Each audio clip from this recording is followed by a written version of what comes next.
இப்போ கிட்டத்தட்ட உறுதியாக இருக்கு சட்டமன்ற எதிர்க்கட்சி தலைவர் கைது செய்யப்பட போகிறார் அப்படிங்கிறது. அதிக அளவில் திமுகவினரும் அவருடைய வீட்டருகே அங்கு குவிந்து வரக்கூடிய ஒரு பரபரப்பான சூழல் ஏற்பட்டிருக்கக்கூடிய நிலையில அவர் கைது செய்யப்படக்கூடிய ஒரு சுச்சுவேஷன் ஏற்பட்டா அதை கையாள்வதற்காக காவல்துறையினர் எந்த அளவுக்கு அங்கு குவிக்கப்பட்டிருக்கிறார்கள் என்ற ஒரு கேள்வியும் எழுந்திருக்கு.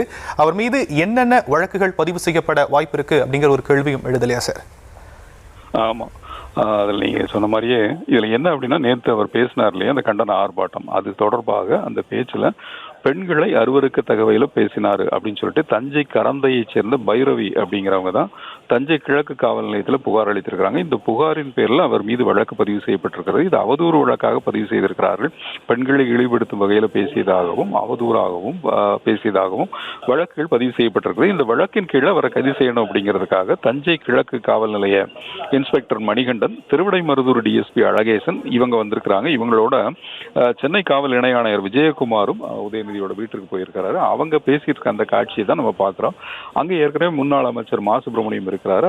அவர் தான் காவல்துறையிட்ட கேட்கிறாரு, என்ன வழக்கு பதிவு பண்ணியிருக்காங்க, என்ன விதங்களில் வழக்கு பதிவு பண்ணியிருக்கிறீங்க, நீங்க எதுக்காக வந்திருக்கிறீங்க, இந்த வழக்கு இது அவதூறு வழக்கு தானே, இதுல எப்படி நீங்க கைது நடவடிக்கை எடுக்க முடியும்? பொதுவாக ஒருவர் அவதூறாக பேசினார் அப்படின்னா அந்த அவதூறு பேச்சுக்கு அது நீதிமன்றத்தில் தான் நீங்க வழக்குகளை தாக்கல் செய்யணும், நீதிமன்றம் தான் விசாரிக்கும். இதுல கைது நடவடிக்கை எந்த விதத்தில் வரும் அப்படிங்கிற மாதிரியான அவர் பேசுகின்ற அந்த காணொலியில் அந்த ஓசைகளை நம்ம கேட்க முடிஞ்சது, அவர் பேசுறதை நம்மளால கேட்க முடிஞ்சது. இப்போ உதயநிதியின் வீட்டிற்கு மாசு வந்திருக்க மாதிரியே, மாசுபுரம் வந்திருக்க மாதிரியே சபரீசன் வந்திருக்கிறாரு. இன்னும் திமுக முன்னணியினர் எல்லாம் வந்திருக்காங்க. திமுக தொண்டர்களும் அங்கே திரண்டு இருக்காங்க. ஏற்கனவே நீங்க சொன்னது மாதிரி தான் திமுகவினர் வராமல் தடுப்பதற்கான அந்த நடவடிக்கையில போலீசார் ஈடுபட்டு இருக்கிறாங்க. அது வந்து நீலாங்கரையில் இருக்கக்கூடிய சன்ரைஸ் அவென்யூ அப்படின்னு சொல்லுவாங்க. அந்த சன்ரைஸ் அவென்யூல தான் அவருடைய வீடு இருக்கிறது. அந்த வீட்டுக்கு போகக்கூடிய தெருக்கள் எல்லா பக்கமும் 2 முனைகளிலும் தெரு வந்து 2 முனை இருக்கிறது. அந்த 2 முனையிலும் காவலர்கள் குவிக்கப்பட்டிருக்காங்க. 2 முனையிலும் தடுப்புகள் அமைச்சிருக்கிறாங்க.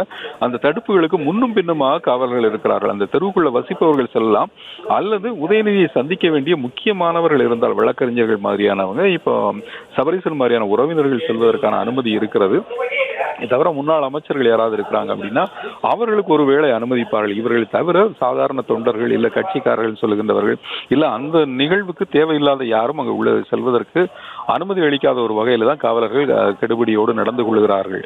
அந்த காட்சிகளை தான் நம்ம பார்த்துட்டு இருக்கிறோம். அந்த இடங்களுக்கு போக நினைப்பவர்களை காவலர்கள் உறுதியாக தடுத்து நிறுத்துகிறார்கள். இந்த சூழல் எதுக்காக நம்ம பார்க்கிறோம் அப்படின்னு பார்த்தோம்னா, ஒருவேளை உதயநிதியை கைது செய்வதற்கான முன்னேற்பாடுகள் அனைத்தையும் காவல்துறை எடுத்திருக்கிறது அப்படிங்கிறது தான் இது காட்டுகிறது.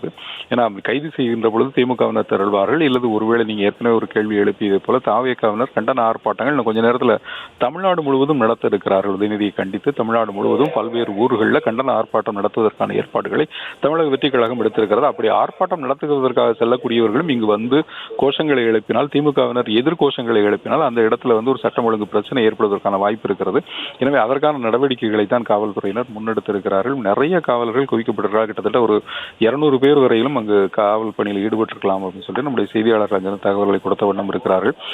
அந்த காவலர்கள் அத்தனை பேரும் அந்த தெருவுக்குள்ள யாரும் நுழைய விடாமல் தடுக்கின்ற அதே நேரத்தில் அடுத்த கட்ட நடவடிக்கையை காவல்துறை எடுப்பதற்கான முன்னேற்பாடுகளையும் அவங்க செஞ்சுட்டு இருக்கிறாங்க. அடுத்த கட்ட நடவடிக்கை அப்படின்னா ஒரு வழக்கில் ஒரு கைது நடவடிக்கை இருக்கக்கூடும். ஏற்கனவே திமுக ஆட்சியிலும் இது மாதிரி அவதூறு வழக்குகளில் கைது நடவடிக்கை இருந்தது. அதே போல இப்போதும் கைது நடவடிக்கை இருக்கக்கூடும் அப்படிங்கிறதான் காவல்துறையினுடைய அடுத்தடுத்த நகர்வுகள் நமக்கு காட்டிட்டு இருக்கு. இந்த காவல்துறையின் உயரதிகாரிகள் அங்கு வந்திருக்கிறாங்க. காவல்துறையை சேர்ந்த காவலர்கள் அங்கு வந்திருக்கிறார்கள். கைது நடவடிக்கை எடுப்பதற்காக தாங்கள் வந்திருக்கிறோம் அப்படிங்கிற அறிவிப்பை ஏற்கனவே உதயநிதியின் வீட்டில் இருக்கக்கூடியவர்களிடம் காவல்துறையினர் தெரிவித்திருக்கிறார்கள். உதயநிதியின் மனைவியான கிருத்திகா உதயநிதியிடம் இந்த தகவலை அவங்க தெரிவித்த அந்த காட்சிகளை நம்ம ஏற்கனவே பார்த்தோம். இதே மாதிரி அங்க இருக்கக்கூடிய முன்னாள் அமைச்சர் மா சுப்பிரமணியத்திடமும் அவர்கள் தெரிவித்திருக்க அந்த காட்சியை பார்த்துக்கிட்டு இருக்கிறோம். எதற்காக காவல்துறையினர் காத்திருக்கிறார்கள் அப்படிங்கிற ஒரு கேள்வி வரும். இவ்வளவு சொல்லிட்டாங்க, வழக்கு பதிவு பண்ணியிருக்காங்க, உயரதிகாரி வந்துட்டாங்க, போலீசார் குவிச்சிருக்கிறாங்க, இன்னும் ஏன் காத்திருக்கிறார்கள் அப்படிங்கிறதுனா நீதித்துறையின் உதவி உதயநிதி நாடுவதற்கான அவகாசத்தை அளிக்க வேண்டும். ஏன்னா இது சாதாரண ஒரு அவதூறு வழக்கு தான், ஒரு பெரிய கிரிமினல் வழக்கோ இல்ல அந்த மாதிரி குற்ற வழக்குகளோ எதுவும் இல்லை. எனவே இந்த மாதிரியான ஒரு வழக்குகள் இருக்கின்ற வரையிலும் கைது செய்யப்படக்கூடியவர் அல்லது சட்ட ரீதியான நடவடிக்கை எடுக்கக்கூடியவர்களுக்கு நீதித்துறையின் உதவியை நாடுவதற்கான எல்லா வசதிகளையும் செய்து கொடுக்க வேண்டியிருக்கும். அந்த வகையில் ஒரு வழக்கறிஞரின் உதவியை உதயநிதி நாடுவதற்கான அவகாசத்தை கொடுப்பதற்காக காவலர்கள் காத்திருக்கிறார்கள் அப்படிங்கிறாங்க. மேலும் மேலும் ஒரு உயர்மட்ட கைது அப்படிங்கிற போது அதற்கான ஒரு சில நடவடிக்கைகளை காவல்துறை மெல்ல மெல்ல தாமதப்படுத்தக்கூடும். அதற்காகவும் காவல்துறை அங்கு பொறுமையாக நடவடிக்கை எடுக்கிறத நம்ம பார்க்க முடிகிறது. காவல்துறையினர் உதயநிதியின் குடும்பத்தினரிடம் என்ன காரணத்திற்காக வந்திருக்கிறாங்க அப்படிங்கிறத விவரிக்கிறார்கள். என்ன விதத்தில் வழக்கு பதிவு பண்ணியிருக்கிறோம் அப்படிங்கிறத சொல்றாங்க. இது அடுத்த கட்ட நடவடிக்கையாக என்ன எடுக்க போகிறோம் அப்படிங்கிறதை அவங்க தெரிவிச்சிருக்கிறார்கள். இதில் அடுத்த கட்ட நகர்வு அப்படிங்கிறது உதயநிதியை கைது செய்வதாக இருக்கக்கூடும். கைது செய்தால் அவரை நீதிமன்றத்தில் ஆஜர்படுத்துவார்கள் அல்லது நீதிபதியின் முன்னாடி ஆஜர்படுத்துவார்கள். ஆஜர்படுத்தி அடுத்த கட்ட நீதிமன்ற உத்தரவின்படி தான் நடவடிக்கை எடுப்பார்கள். பொதுவாக ஒரு அவதூறு வழக்கில் நாம சில மாதங்களுக்கு சில வாரங்களுக்கு முன்னாடி 2 விதமான காட்சிகளை பார்த்தோம். நான் ஏற்கனவே நம்ம பேசணும் இது சம்பந்தமா. ஒன்று முன்னாள் அமைச்சர் அனிதா ராதாகிருஷ்ணன் கைது. அந்த கைதின் போது அவரை கொண்டு போய் நீதிமன்றத்தில் ஆஜர்படுத்தினார்கள். நீதிமன்றத்தில் ஆஜர்படுத்தினா நீதிபதி இது அவதூறு வழக்கு, இது கோர்ட்ல ப்ரொசீட் பண்ணிக்கலாம், இப்போ அவரை நான் விடுவிக்கிறேன்னு சொல்லி விடுவித்தார். உடனேயே நீதிபதி முன்னாடி ஆஜர்படுத்தின உடனே விடுவித்தார். இன்னொரு சம்பவம் திமுக எம்எல்ஏ மார்க்கண்டேயன். அவர் முதலமைச்சரை அவதூறாக பேசினார். சட்டமன்றத்திற்குள் சென்றால் முதலமைச்சரை எலும்பை உடைத்து விடுவேன் அப்படிங்கிற மாதிரி பேசினார் அப்படிங்கிறது அவர் மீதான புகார். இந்த புகார்ல நீதிபதி அவரை சிறையில் அடைக்க உத்தரவிட்டார். பாளையங்கோட்டை சிறையில் அவர் அடைக்கப்பட்டார். இப்போது அவருக்கு நீதிமன்றம் ஜாமீன் வழங்கி இருக்கிறது. 2 விதமான காட்சிகளை நம்மால் பார்க்க முடிந்தது. ஒரே அவதூறு வழக்கு, அந்த அவதூறு வழக்குல 2 விதமான நடவடிக்கைகளை நம்ம பார்க்க முடிந்தது. உதயநிதி விவகாரத்திலும் இந்த 2இல் ஏதாவது ஒன்று நிகழக்கூடும் அப்படிங்கிறத நம்முடைய எதிர்பார்ப்பாக இருக்கக்கூடும்.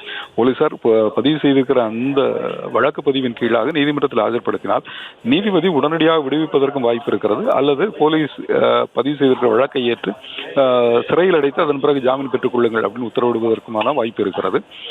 இப்போ அடுத்த கட்ட நகர்வு அப்படிங்கிறது உதயநிதியின் கைதாகத்தான் இருக்கக்கூடும். இந்த அளவுக்கு போலீசார் குவிக்கப்பட்டிருக்கின்ற பொழுது அவருக்கான வெறும் நோட்டீஸ் சர்வ் பண்றதா போலீஸுடைய பர்பஸாக இருக்காது. அப்படி நோட்டீஸ் சர்வ் பண்றதா இருந்தால் அவங்க கிருத்திகா உதயநிதியே கொடுத்து கையெழுத்து வாங்கிட்டு போயிருப்பாங்க.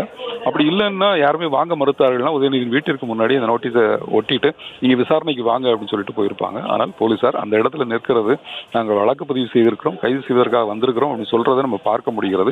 அதற்கு மறுபதிலாகத்தான் மாசுபுரணியம் பேசும்போது நீங்க என்னென்ன வழக்குகளை பதிவு பண்ணியிருக்கிறீங்க, அந்த வழக்கின் விவரங்கள் எங்களுக்கு தெரிந்தாக வேண்டும் அப்படின்னு கேட்கறது பார்க்க முடிகிறது. இப்போ கிருத்தியாவிடமும் மாசுபிரமணியத்திடமும் தஞ்சை கிழக்கு இன்ஸ்பெக்டர் மணிகண்டன், திருவிடைமருதூர் டிஎஸ்பி அழகேசன், காவல் இணை ஆணையர் அதாவது சென்னையை சேர்ந்த காவல் இணை ஆணையர் விஜயகுமார், இவங்க உள்ளிட்ட உயர் அதிகாரிகள் தான் அங்க போய் பேசிக்கிட்டு இருக்கிறாங்க. அவங்களும் இந்த தகவலை தான் தெரிவித்திருக்கிறார்கள். போலீசார் இந்த மாதிரியான ஒரு உயர்மட்ட கைது, அதாவது ஒரு பெரிய அரசியல் ரீதியாக செல்வாக்கு மிகுந்தவர்களை கைது செய்கின்ற பொழுது, அதுவும் இது மாதிரி ஒரு அவதூறு வழக்கு, ஒரு பெரிய முகாந்திரம் இல்லாத ஒரு வழக்காக இருக்கின்ற பொழுது அதுல போலீஸ் கொஞ்சம் மென்மையான ஒரு நடவடிக்கையை தான் கையாள்வாங்க. ஒரு வலுக்கட்டாயமான கைது, ஒரு ஃபோர்ஸபிள் அரெஸ்ட் அப்படின்னு சொல்லுவாங்க, அந்த மாதிரியான ஒரு நடவடிக்கையில் ஈடுபட மாட்டார்கள். இது வெறும் பேச்சு, ஒரு பொதுக்கூட்டத்தில் பேசிய பேச்சு, அந்த பேச்சுக்கு எதிரான அவதூறு வழக்கு அப்படிங்கிற ரீதியில இதை போலீசார் அணுகுவார்கள். இதே நேரத்தில் தமிழக வெற்றிக் கழகம் இந்த விவகாரத்தை முழுமையாக கையில் எடுத்திருக்கிறது. இந்த விவகாரத்தில் தமிழ்நாடு முழுவதும் இருக்கிற பல்வேறு காவல் நிலையங்களில் அவங்க புகார் அளிக்க திட்டமிட்டிருக்கிறார்கள். அதுவும் தமிழக வெற்றிக் கழகத்தின் மகளிர் அணியின் சார்பில் தான் புகார் அளிப்பதற்கு இருக்கிறாங்க. ஏற்கனவே பார்த்த மாதிரி தஞ்சை கரந்தையை சேர்ந்த அந்த பைரவிங்கிறவங்க அந்த புகாரை அளித்திருந்தாங்க. அதே மாதிரி மகளிர் மூலமாகவே இந்த விவகாரத்தை கையில் எடுப்பதற்கு தமிழக வெற்றிக் கழகம் திட்டமிட்டிருக்கிறது. தமிழ்நாட்டில் இருக்கக்கூடிய 100க்கும் மேற்பட்ட காவல் நிலையங்களில் உதயநிதி மீது புகார் அளிப்பதற்கான ஒரு நடவடிக்கை, சட்ட ரீதியான ஒரு நடவடிக்கையை தமிழக வெற்றிக் கழகம் தன் கையில் எடுத்திருக்கிறது. இதே நேரத்தில் இந்த விவகாரத்தை அரசியல் ரீதியாகவும் முன்னெடுத்து செல்ல தமிழக வெற்றிக் கழகம் திட்டமிட்டிருக்கிறது. இன்று இன்னும் சற்று நேரத்தில் தமிழ்நாட்டில் பல்வேறு நகரங்களில், குறிப்பாக மாவட்ட தலைநகரங்களில் தமிழக வெற்றிக் கழகத்தினர் ஆர்ப்பாட்டத்தில் ஈடுபட இருக்கிறார்கள். அதிலும் இந்த ஆர்ப்பாட்டத்திலும் தமிழக வெற்றிக் கழகத்தின் மகளிர் அணியினரை முன்னெடுத்து செல்வார்கள், மகளிர் அணியினரே முன்னணியில் இருப்பார்கள் அப்படிங்கிற அந்த தகவலும் தமிழக வெற்றிக் கழகம் தெரிவித்திருக்கிறது. மகளிர் முன்னணியில் நின்று உதயநிதிக்கு எதிராக கண்டன முழக்கங்களை எழுப்புவதற்கும் தமிழக வெற்றிக் கழகம் திட்டமிட்டிருக்கிறது.